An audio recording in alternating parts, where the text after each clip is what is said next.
Zia orphanage trust দুর্নীতি মামলায় ১০ বছরের সাজার বিরুদ্ধে খালেদা জিয়ার আপিলের দ্বিতীয় দিনের শুনানি চলছে। সেখানে আছেন সহকর্মী জাভেদ আক্তার। বিস্তারিত জানতে যুক্ত হচ্ছে তার সঙ্গে। জাভেদ আক্তার, দ্বিতীয় দিনের মতো শুনানির যেই চলছে সেটি কখন নাগাদ শেষ হবে, আর এখন পর্যন্ত শুনানি থেকে আপনার কাছে কোনো ধরনের কোনো তথ্য এসেছে কিনা, এসে থাকলে আমাদের জানাবেন। তানিয়া, জিয়া অরফানেজ ট্রাস্ট দুর্নীতি মামলায় বিএনপি চেয়ারপারসন বেগম খালেদা জিয়ার বিরুদ্ধে ২০০৮ সালে তখনকার সেনা সমর্থিত তত্ত্বাবধায়ক সরকারের আমলে দুর্নীতি দমন কমিশনের পক্ষ থেকে এই মামলাটি করা হয়েছিল এবং পরবর্তীতে ২০০৯ থেকে ২০১৪ পর্যন্ত এই মামলার কার্যক্রম স্থগিত ছিল হাইকোর্টের একটি নির্দেশের ফলে। এরপরে যখন আওয়ামী লীগ সরকার আবার এটির রেজিস্টার করার উদ্যোগ নেয় এবং পরবর্তীতে যে একটি চূড়ান্ত অভিযোগপত্র জমা দেওয়া হয় বিচারিক আদালতে, সেখানে বিএনপি চেয়ারপারসন বেগম খালেদা জিয়া প্রধান আসামি ছিলেন এবং তার ছেলে তারেক রহমান ছিলেন।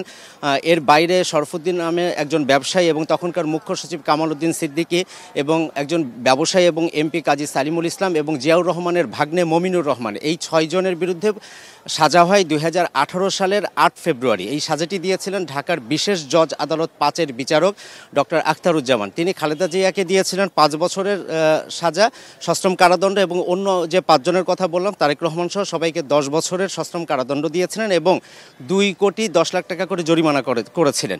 অভিযোগটি কী ছিল? অভিযোগটি ছিল হচ্ছে ১৯৯১ সালে কুয়েতের আমির তিনি ২ কোটি ১০ লাখ টাকার পাঠিয়েছেন বাংলাদেশের সোনালী ব্যাংকে। এটি সৌদি আরবের একটি ইউনাইটেড কমার্শিয়াল ব্যাংকের মাধ্যমে এই টাকাটি এসেছিল এটি এতিমদের কল্যাণে ব্যবহার করার জন্য। পরবর্তীতে দেখা যায় যে ৯৩ সালে এটি একটি স্থানান্তর করা হয় টাকাটি এবং প্রাইম ব্যাংকের একটি অ্যাকাউন্টে এই টাকাটি এফডিআর করে রাখা হয় যখন জিয়া অরফানেজ ট্রাস্ট গঠন করা হয়েছিল ১৯৯৩ সালের মে মাসে।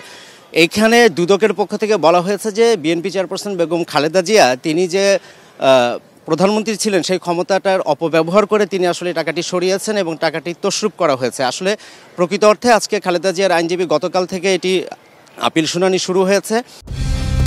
কালার এক্সপার্ট, জর্জ স্যাপ এবং মাইল্ড অন হ্যান্ডস টেকনোলজি সমৃদ্ধ অরিক্স ক্রিস্টাল ওয়াশ আপনার লন্ড্রি এক্সপার্ট।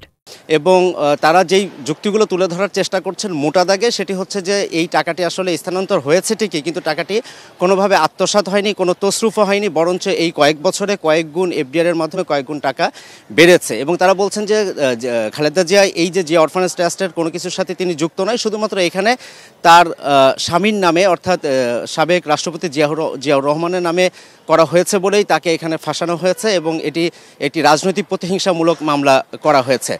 এই মামলাটি যখন বিচারিক আদালত রায় দিল ৫ বছরের পরে, যখন এটি হাইকোর্টে আসে, হাইকোর্টে আসার পরে কিন্তু বিচারপতি এম ইনায়েতুর রহমান এবং বিচারপতি মুস্তাফিজুর রহমানের যে হাইকোর্ট বেঞ্চ তারা ২০১৮ সালের ৩০ অক্টোবর খালেদা জিয়ার সাজা ৫ বছর থেকে বাড়িয়ে ১০ বছর করেন। অর্থাৎ অন্য আসামিদের যেমন 10 বছর ছিল সেরকম খালেদা জিয়ারটাও 10 বছর করা হয়, যেটি আসলে খালেদা জিয়ার আইনজীবীরা বলছেন যে এটি নজিরবিহীন। কারণ সাধারণত যেটা হয় যে বিচারিক আদালতে যেই সাজাটি দেয় পরবর্তীতে হাইকোর্টে আবেদন করা হলে সেই সাজা কমে, কিন্তু এই ক্ষেত্রে ভিন্ন একটি চিত্র তখন দেখা গেছে। এবং তারা বলছেন যে তখন বিচার বিভাগ আসলে ফ্যাসিস্ট আওয়ামী সরকারের অধীনে ছিল এবং তাদের প্রভাবিত করেই তারা আসলে খালেদা জিয়াকে সাজাটি দিয়েছিলেন।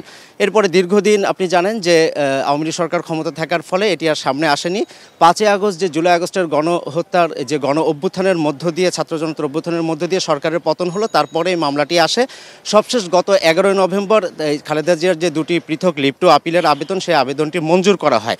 এই লিভটি গ্রান্ট করার ফলে এখন সেই আপিলের শুনানি শুরু হয়েছে, গতকাল শুরু হয়েছে। গতকাল ব্যারিস্টার কায়সার কামাল, জয়নুল আবদিন, খালেদা জিয়ার আইনজীবী, আজকেও ব্যারিস্টার রুহুল কুদ্দুস কাজল, তারা শুনানি করছেন এবং তারা মূল কথাটি যেটি বোঝানোর চেষ্টা করছেন যে টাকাটি ঠিক জায়গাতেই আছে, যদিও এখনও পর্যন্ত এতিমদের কল্যাণে ব্যবহার হয়নি, কিন্তু টাকাটি কোনোভাবে তছরূপ হয়নি। যেই গ্রাউন্ডে সাজা দেওয়া হয়েছিল সেই গ্রাউন্ডই আসলে হয় না এবং এই মামলার যে প্রসিডিংস অর্থাৎ মামলা চলতে পারে না বলে তারা এই মামলাটা বাতিল চেয়েছেন এবং একই সাথে যে 10 বছরের সাজা দেওয়া হয়েছিল বাড়ানো হয়েছিল হাইকোর্টে সেই সাজাটিও তারা বাতিল চেয়েছেন। এখন এই শুনানির শেষে চূড়ান্ত রায় যদি আপিল বিভাগ থেকে আসে, প্রধান বিচারপতি ডক্টর সৈয়দ রিফাত আহমেদের নেতৃত্বে 5 সদস্যের যে আপিল বেঞ্চ সেখানে শুনানি চলছে, সেটি হলে আমরা আসলে বুঝতে পারবো যে এই মামলা থেকে খালেদা জিয়া খালাস পাবেন কি পাবেন না। তানিয়া।